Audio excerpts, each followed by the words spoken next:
Narito ang Balitang Pinoy TV. Magandang araw sa atin lahat mga kababayan.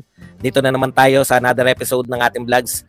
Pag-uusapan natin ngayon, ito po tuluyan na po sinisisi ng propaganda ng mga tambaluslos at BBM.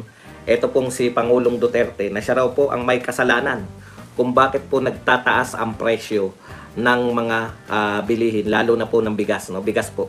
Yan. Ang may kasalanan daw po si Duterte at meron din po sila araw-araw napupunan natin na araw-araw po may ini-introduce po silang legacy din ng ating Pangulong Marcos. Atake po nila, inaatake ang mga DDS, kasi makikitid po utak ng mga yan. Ang akala nila sa DDS isa lang po, ang DDS ay ang tawag sa lahat ng supporter ni Pangulong Duterte. Ay hindi po pwedeng hindi natin pansinin. Kung hindi natin sila papansinin, wala po tayong topic. Ang purpose po nitong ating vlogs ay pagtanggol po yung mga Duterte. Kung hindi po natin papansinin yung mga bumibira sa mga Duterte, wala po tayong pag-usapan dito. Alam nga naman pag-usapan natin yung mga pakit-pakit lang. Hindi po tayo political channel po to, banapan po to. Huwag niyo po ako sasabihin na wag natin pag-usapan yung tungkol sa ganyan, tungkol sa ganun. Wala po tayong pag-usapan kung hindi po natin itatapik yung politika. Masanay na po kayo sa mga ngayon lang po nakakarinig dito. Banatan po ang topic dito. Baka kayo ay nagugulat. Sana po wag yung mga ganong comment na wag natin silang pansinin. Hindi po pwede. Yun po ang purpose natin, bumira. Okay. So, yan po mga pag-uusapan natin. Pero bago yan, kung bago ka pa lang dito sa ating channel, mag-subscribe ka na. Dahil ito lang ang tanging channel na may kinikilingan, may pinapanigan, una sa balita, uli sa impormasyon. Kaya ano pang hinihintay nyo? Pindot na. Okay, pag-usapan po natin. Okay. Pag-usapan po natin, ito pong propaganda, battle po ito ng propaganda at tingin natin ito ay magaganap hanggang 2028. So far, hanggang sa kasalukuyan, ang nananalo po dito sa battle of propaganda sa pagitan ng mga tambaluslos at Marcos supporters at sa pagitan ng mga Duterte supporters.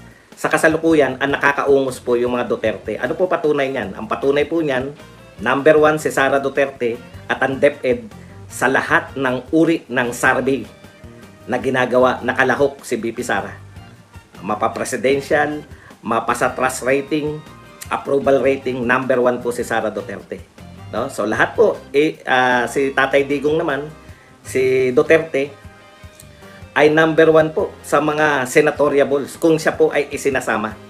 Okay, so sa madaling salita, yan po sukatan natin, pati po yung mga survey, kino-question din itong mga to na pro-Duterte daw yung mga survey. Ano po ibig sabihin ng pro-Duterte yung mga survey? Hindi po nila masabi yan dahil mga scientific po yan. Nauna pa po kay Duterte yung mga SWS, Pulse Asia, Etong Okta Research, mga taga-UP po yung nagkukondak niyan. Hindi niyo po pwedeng isisi yan na sila ay maka-Duterte. Okay. So sa madaling sabi po, yung pangungulelat ng kanilang gustong i-promote na si Tambaluslos sa lahat ng survey, mapa-presidential, mapa-trust and approval rating, ay nangangahulugan po na kahit po napakarami na nagsasalita para sa mga tambaluslos at kay PBBM, ay kitang-kita po na hindi epektibo ang kanilang mga ginagawa. Diba?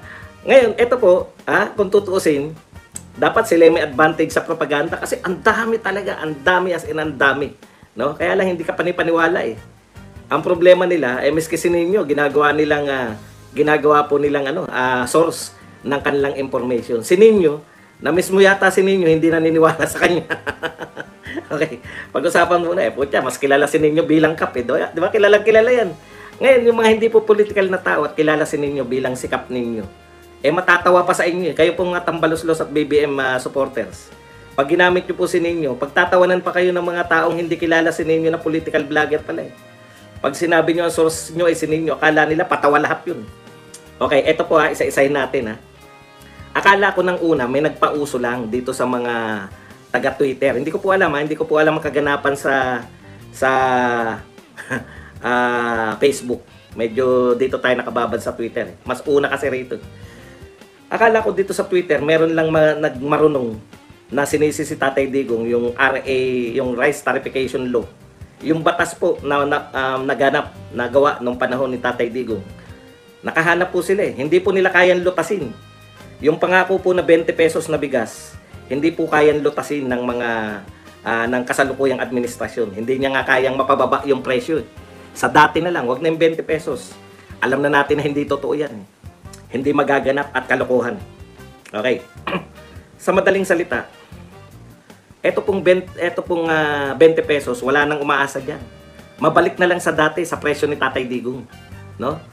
O, ngayon sinisisi po sa pagsipa po ng tama naman po 20 pesos. Malapit na po nating matamo. 20 pesos 1/4. Sinisisi po ngayon ng mga magagaling na dito sa Twitter. Malamang yan na po isunod. Huli kasi yung mga vlogger sa yung nagsasalita. Nauna tong mga vlogger sa Twitter. O abangan niyo po yan sa mga sa mga vlogger na mga tambaluslos. Yan na po, sisisihin na po nila si Duterte sa 20 sa may pagtaas ng presyo ng bigas.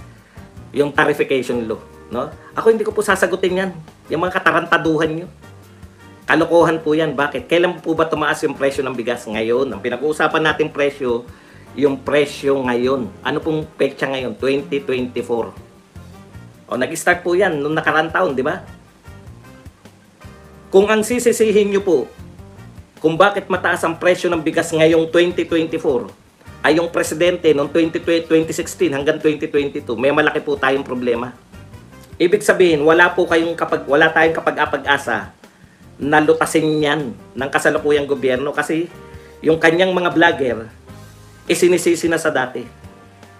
Di po ba? Okay. Yan yung nila eh. Ayan no.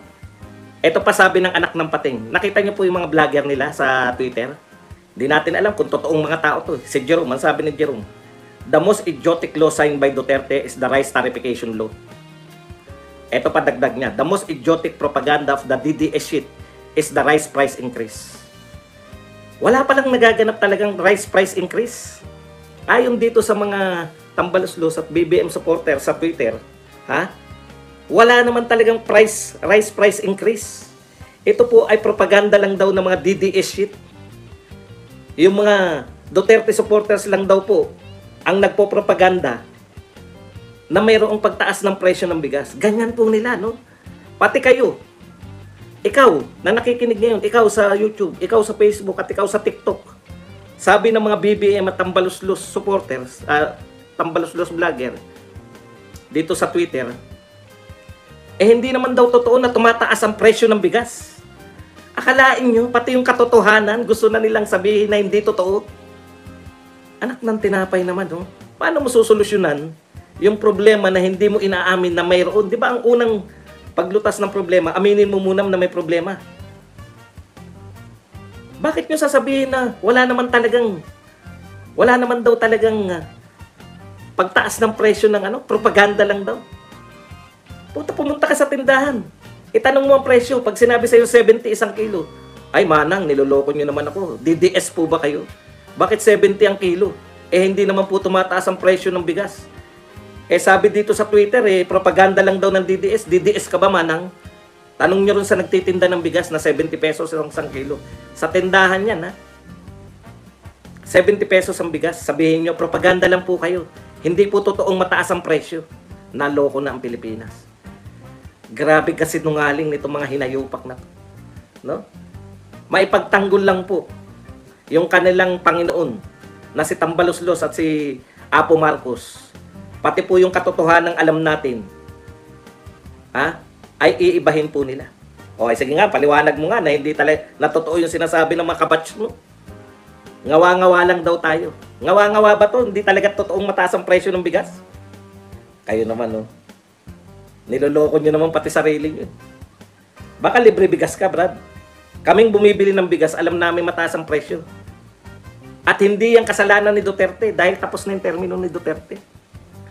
Ano ba naman yan, mga utak nyo? Ang dami na po nagsasabi niyan. Pinauso nila yan. Tarification law daw ang may kagagawan yan. Ano yung pinakita ni Tambaluslos sa ni Erwin Tulfo? Na nakatambak na bigas na nakita nila na yan ay hinuhoard o ito ay imported na nililipat sa mga sako. Ibig sabihin ay smuggled. na bigas.